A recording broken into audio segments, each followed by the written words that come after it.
liggéey ci formel bi la c'est chiffre d'affaires ba nag mën naa toll ci 1549 milliards wàllum der googu fii ak 2034 kon nag premier ministre bi daal jàpp na ne loolee nag tax na daal ba fi mu nekk nii war nañ caa dugal ñëpp ngir wàllum kàttan gi le kon mën a nekk loo xam ne luy jëriñ ndaw yi la ak soxna yi waaye itam def suñ kéemtalaay kàttan nag ba nga xam ne la muy indil suñu biir gox-goxaan yi ruq-ruqaan yooyu nga xam ne foo dem fii nii ñu ngay jëfandikoo wàllum dergeeg yooyee gis nga ay ngaay ak yooyu waaye daal xam naa ne lam ñuy jariñ koñ des na ba tax na premier ministre bi nag daal dinay dellu soit ci lu jëm kon ci wàllu wooyee ba léegi ne leen nag ak gox-goxaan yi nga xam ne kon moo xam nag pôle territoire centre ak ouest yooyee yëpp nga xam ne nag nekk na loo xam ne der yi daal nañ fa mel daal bu ñu defee suñ kéemtalaay kàttan indi modernisation ci wàllum production bi dana yéegal comme gamme industrielle bi moom premier ministre bi nag daal dinay dellu soit bu baax a baax ci lu jëm ci wàllum horizon 2050 googee ak nag lu jëm kon ci wàllum der yi ba léegi nii le kon foofee la togg geeg lépp loo xam ne kon danañu ko moderniser ak ni ñu koy defaree nii gis nga der yi ni ñu koy defaree nii dañ ko war a def ba mu méngoog jamono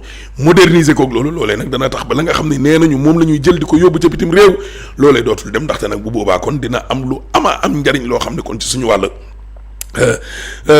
économie bi ak industrie yeeg yooyu kon dana ko togg ak zone industrielle yeeg artisanale yeeg yooyu ci wàllum derge ba tey jëlee ba tax na nag premier ministre Ousmane Sonko daal la mu jàpp rek mooy daal dinay sàkku ci ministre ñu dénk lépp lu jëm ci wàllum finance ak budget di Cheikh Diba ak ministre industrie commerce Serigne Gueye Diop ak ministre agriculture Mabouba Diagne élevage ak souveraineté alimentaire ak ministre collectivité territoriale ak aménagement du territoire Bala Moussa Fofana ñu jël nag seen kéemtalaay kattan daal bu ko defee partenariat public privé nees def nag ba daal di koy kattanal bu baax a baax ci zone économique spécial yooyee ñu daal di cee taxaw moom premier ministre nag daal di nay engagé kon ministre yëpp ñu def seen kéemtalaay kattan jël ay mesures ngir daal taxaw ci projet yi nga xam ne kon nag wàllum deree gi mën nañu jural ak indil lu xéewal kese ci lu jëm ci wàllum politique publique ba ak stratégie nationale d'investissement yooyu nga xam ne kon day dugg kon ci wàllum PPP ji partenariat public privé ak investissement privé moom nag premier ministre bi ba léegi ne leen nag bu mu duggee daal dem ci wàllum mbay mi nag dee na daal war nañoo gaaw finaliser gën a sori ci weeru mai 2026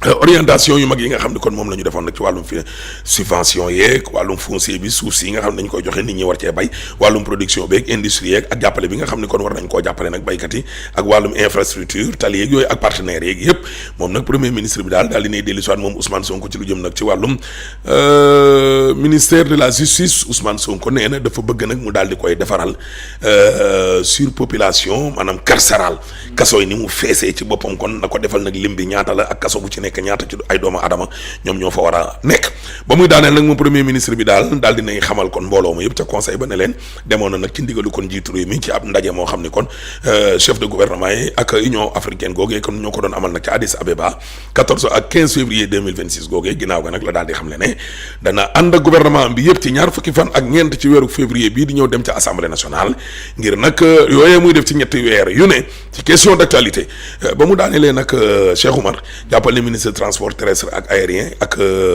moom nag communication mi ngi ko lal nag ci lu jëm kon ci wàllum kaaraange gi ci kaw tali bi di sécurité routière ministre emploi ak formation professionnelle ak technique moom nag communication daal ma ngi ko lal nag ci lu jëm kon ci wàllum mobilisation nationale woo xam ne ngir nag wàllum emploi ak formation professionnelle ak technique ba mu daanelee ministre industrie ak commerce dellu si waat na nag ci wàllum situation marché ak commercialisation njënd ak njaayum gerte gi ba mu daanee leen nag secrétaire d'État chargé du développement des petites et moyennes entreprises et des petites et moyennes industries moom nag dellu soit na ci stratégie yi nga xam ne kon dañu koo war a lal ngir mën a kàttanal PME PMI yooyee ba ñu daanee leen nag ñoom ministres yi nag am na daal yenn yoo xam ne kon war nañ ci indi ay coppite mu ne le conseil a examiné et adopté le projet de loi modifiant la loi numéro 65/60 du 21 juillet 1965 portant code pénal, projet de décret portant création et fixant les règles d'organisation et de fonctionnement de la commission de contrôle des marchés publics et des projets de PPP classé secret défense. Lii nag dinañ ci indiwaat ay coppite yoo xamante ni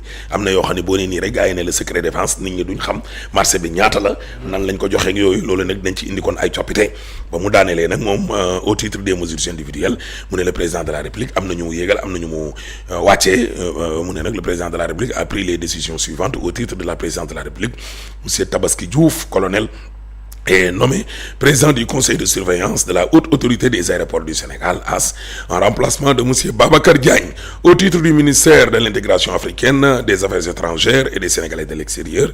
Monsieur Salomon Diédhiou, titulaire d'un master en audit et contrôle de gestion, est nommé directeur du centre national d'action anti-mine au Sénégal en remplacement de monsieur Pape Magueye Diop au titre du ministère des Finances et du Budget. Monsieur Assane Ndir, inspecteur principal du Trésor, est nommé administrateur du Fonds spécial de soutien au secteur de l'énergie en remplacement de monsieur Théophile Edouard Amine.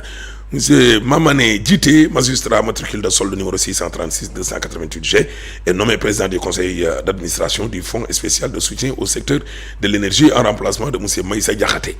Au titre du ministère de l'Éducation nationale, monsieur Pape Abdou Dia, ingénieur en génie civil et infrastructure, est nommé directeur de la maintenance des constructions scolaires au ministère de l'Éducation nationale, poste vacant. Au titre du ministère des Transports terrestres et aériens, M. Abdoul Aziz Mbodj, enseignant-chercheur, est nommé président du conseil d'administration de la société AIBD SA en remplacement de M. Pape Abdourahmane Dabo, appelé à d'autres fonctions. Au titre du ministère de l'urbanisme, des collectivités territoriales et de l'aménagement des territoires, M. Pape Abdourahmane Dabo, ingénieur des travaux publics, est nommé directeur général de la Société nationale des habitations à loyer moderne SNHLM en remplacement de M. Bassirou Kébé.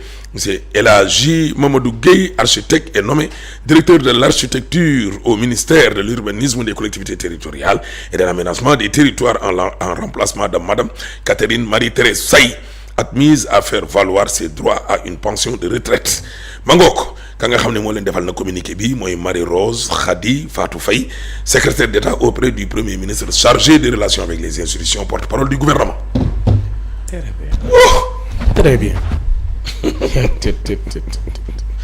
leer na nag. bale bi. réew mi amel nañ la njukkal nag. waaye conseil des ministres tamit amel nañ la njukkal parce que. ni nga ko faram-fàccee nii parce que xam nga baax na. ci forme de communication dañu am une communication institutionnelle. dañ jël ay communiqué rek wàccee ko mais xam nga tey bu ñu jëlee communiqué bi génnee ko. waaw mu ñenn ñi doo nga ci am accès. pour xam dëgg la yan jéego. lu gouvernement bi di def ban gis-gis la gouvernement bi di am. mais tey. bi ñu ñëwee. jéem nañu changer mais pour man quelqu'un comme Ahmed. c'est un excellent relais. wallaay parce que dina tax. ñi nga xamante ni fii ci réew mi li ñuy wax ci communiqué bi dañ koy bind ci kàllaamay nasaraan. dëgg la moom mu faram-fàcc ko ci kàllaamay kocc waaw nga déglu ko. loolu dina la wan ni que gouvernement bi. ci mbir mi ak ci mbir mi fii lañ toll. parce que président de la république moom mooy définir la politique de la nation. premier ministre moom mooy chef de gouvernement.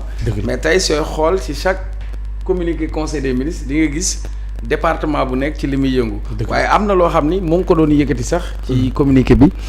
premier ministre wax ko. muy tey boo seetloo ñun bu tabaski jotee.